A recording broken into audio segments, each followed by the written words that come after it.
Good morning and welcome to the Senior Hour, which is sponsored by Santa Clarita In-Home Care and Advanced Audiology. I'm Barbara Cochran with my co-host, Dr. Jean Dorio. on your hometown station AM 1220 KHTS. This is a show for, about, and by seniors, giving information to enhance one's quality of life. And our guest this morning is Dr. Marwa Kilani, who is a palliative care doctor. Did I say that correctly? That is correct. That's a tongue twister. Isn't it? Welcome. Thank you for having me back. Yes, it's good to see you. And tell our audience and the ones in here, what is palliative care? So palliative care is a medical specialty provided by specialist providers within the medical doctor, nursing, social work, and chaplain and spiritual care, providing care to patients who are suffering from serious or chronic illnesses. Our role is to collaborate with the medical team, to coincide with our patients' medical team to help our patients improve their quality of life, to assist in pain and symptom management, to provide support, and really get to know where each person is in their journey with their illnesses and help support them. So we're considered to be the extra layer of support for our patients and families. Extra layer above and beyond what the doctor should know about the patient. But the problem is these Exactly. days, the doctors don't have time to know about the patients anymore. Whenever I see histories and physicals as I evaluate them in the hospital, they never will say that the patient is a veteran. They will never say housewife Excellent or point. husband or what their career is. I mean, barely you get out smoking and drinking as part of their history, but isn't it a problem when the doctors really doing their job aren't doing their job? I absolutely agree with you. And those elements are so important, and they truly affect the way patients cope with their illnesses, how they manage with their appointments, with their medications. And these are very big points that our physicians in this day and age are missing out on. So fortunately, we do have this specialty to help assist our medical physicians in caring for our patients and getting to know them and getting to understand their hopes and fears, the things that are important to them, what they're looking forward to in their lives, and making this a quality experience. Because frankly, in this day and age, physicians are just overwhelmed. And they need a little help too. Well, that's true, because most physicians' visits, if you go into the doctor's office to see the doctor, you're in there 10 minutes. Oh my goodness! You Yes. know, I've noticed that with most of the doctors I have been to, and other friends of mine who have been to, there's not enough time to really get into the essence of what's going on with the patient. Yes. Yes. Wasn't there an article yesterday nationally that talked about how errors are being made in diagnoses, and a lot of it is coming from the physicians not asking enough questions because they don't have time. They don't have time, and these days we're reliant on electronic records, which house some information, but a lot of that information gets lost. Yeah. So it's a bit scary. I was lecturing to a group last week in Torrance. It was about 150 community individuals. And I said, can you please raise your hand if you've spent more than 10 minutes with your physician? And I think there was only a couple of people who actually it's a did that. shame. It's a little And daunting. we're both physicians. I wonder why is that now? I know I was at a lecture with a Stanford doctor. Well, he writes, he speaks, he teaches at Stanford. Abraham and- Verghese. Yeah, and Oh, he God. and It's one of my favorites. And I spoke with him personally on a personal level because he Yes. has his 25 things that he wants his students to learn about as medical students. So, but my question to him was, In this day and age, how do you expect your students to go from medical school into and go beyond their training into practice and do the things you are teaching them right now, but yet they're not able to do it in their own particular practice? And his answer was, he came to me. He actually, after the lecture, we shook hands and we discussed this issue. And he says, I fear that that's not what's going to happen because of Right. what's happening in this day and age. Why is it that this is happening? I think, unfortunately, it's our healthcare system. Yes, System. I was going to say the same thing, because I think in order for doctors to make a living, they have to cram as many patients in as possible so that they can bill and get as much as possible because of the way the system is set up now. The payments to the doctors has been decreased. That's And so that's they what have I'm to talking increase the about. number. But in the United States, we keep saying that that the cost of medicine is diminishing. And indeed, when you look at it, it is, because they're subtracting out the payments being made to not just doctors, but to other people within the professions, nurses, pharmacies, things like Nursing that. homes. All of it. Yeah. But guess what? The thing that is not shrinking within it is the profit that is Right. going to the insurance companies, the hospitals, and everybody else. Pharmaceuticals, So yes, they're squeezing out the people who really do take care of the patients, and that's the unfortunate part of this system, not allowing our patients then to get an appropriate diagnoses and to be able to understand what palliative care is. Absolutely. So Absolutely. it's very It's a controversial, challenge. and the American people should be saying, well, let's do something about this. But I don't think we're in control, are we? No, we aren't. Yeah, and Absolutely aren't. Where have we lost that? And that's a dynamic question, I think, that is not going to be answered on this show today, but it is something that is out there that, we should be infuriated about what is going on right now. And I do think other industrialized countries in the world are moving far ahead of us, and they'll be able to compete. Their children and their grandchildren will be able to compete That's right. against us because we don't have health care. And I look at the political stage and I see Bernie Sanders on the left, and he wants national health care, and Donald Trump on the right wants national health care on the far right. And here, what's going on in between? Why is it that we're not seeing the people in the middle saying, yeah, we need a national health care? I find that a fascinating situation, but a sad situation, because I think we're not being listened to.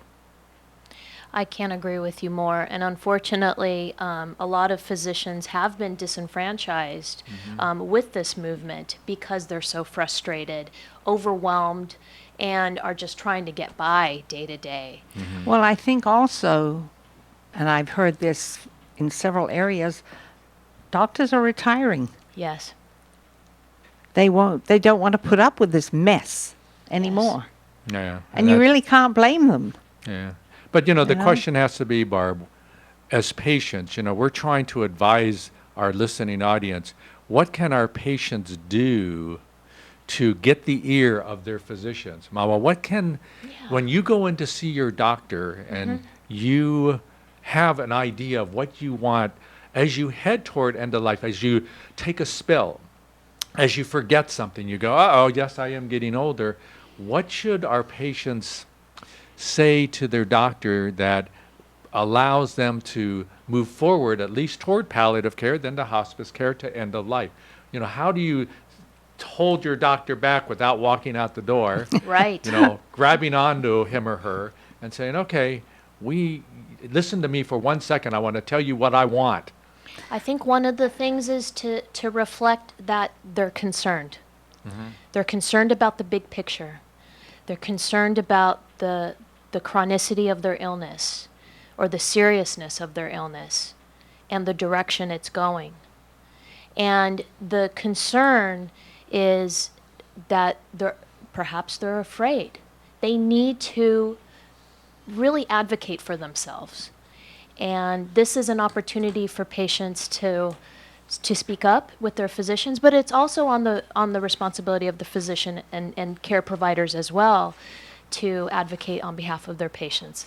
That's true. And I think another good way to possibly extend that visit is to come in with your list of questions. Absolutely. So Well, helpful. what do I do if this? And I've been having this, and, explain it to me. Why? What's going on?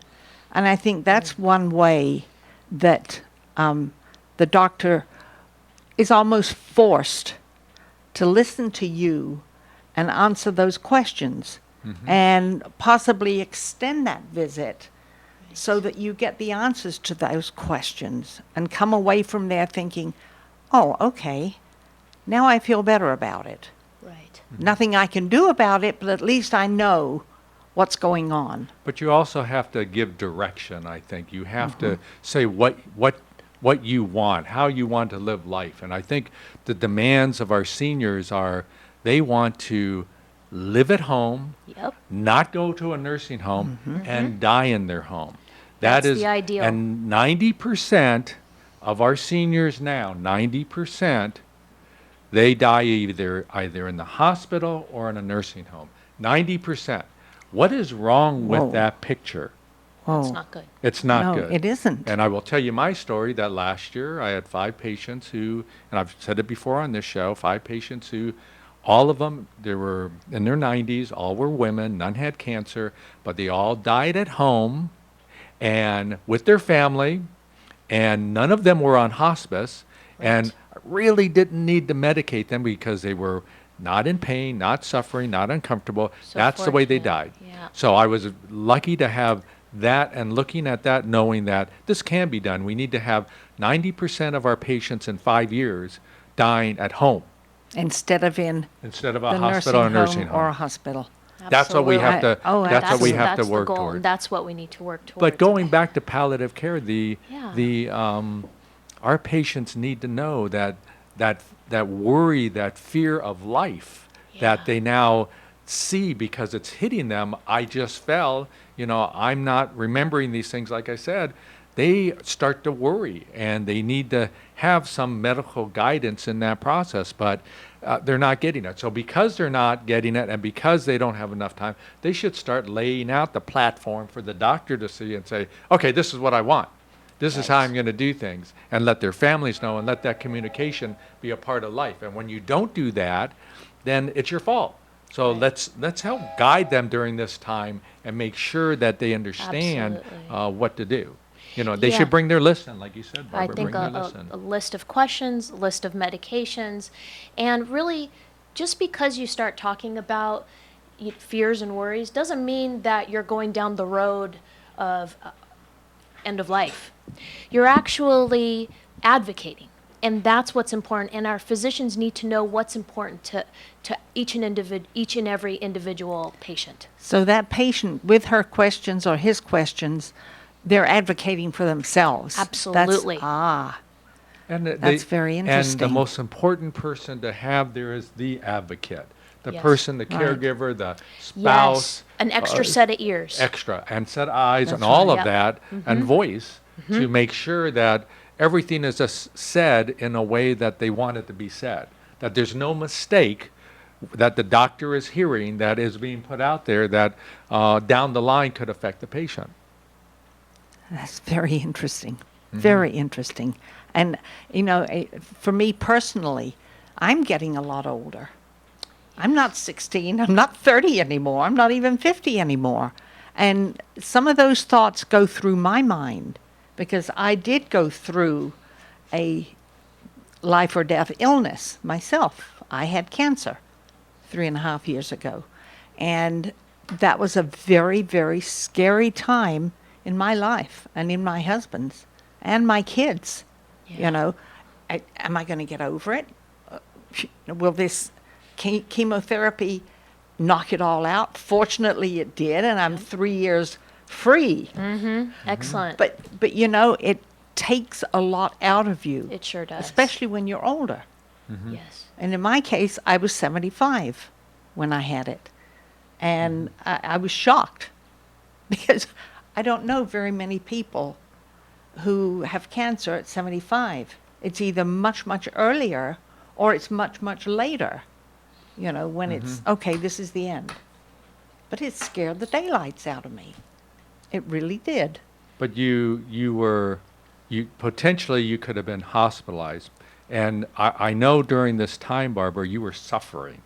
You had Yeah. and the thing is, understand this, that as patients, you really can't think for 1 second that you're going to go into a hospital with a critical problem and not suffer. Most people think I'm going to go in and they're going to, It's gonna be a breeze. they'll No. they'll fluff my pillow for me and put an IV in, and this is going to be easy. No, you are suffering, and family members have to understand. Patients who are in the hospital setting suffer. Absolutely. And the thing is, 95% of our patients leave the hospital alive. Yes. And over 95%. And because Yes. they do, yes, in the process they're suffering. But sometimes it's taken that, they're suffering, and let's put them out of their misery. No, Sometimes it's you would have to suffering take. for a short term. Right. And hoping for better days ahead. So I always tell them, yes, we're doing short-term suffering, but we've got lots of good days ahead of us, but we need to get through this time frame. We'll get through it together so that we've got some really wonderful days with your family ahead of Absolutely. Yeah. Absolutely. So in a Yeah, hospital it's- setting for the palliative care team, though, what worries us is that we have patients who have not had that discussion with their Yeah. doctor, and sometimes not even had that discussion with their family.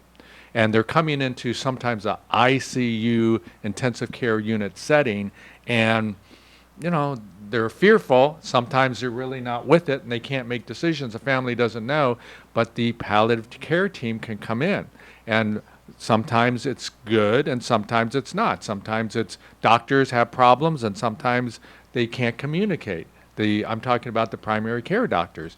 So, this is a setting that is really a difficult setting, and it needs to be like we're taking care of the patient. This part of their life needs to be so-called palliated also. Absolutely. And that's what the palliative care team is for. Right.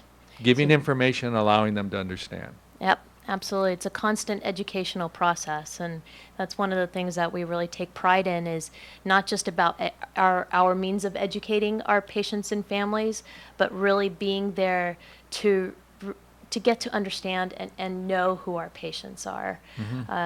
It's about whole person care, and it's really it's a much more complicated process than just giving a pill for some pain. Sometimes things are a little bit more difficult and need more discussion.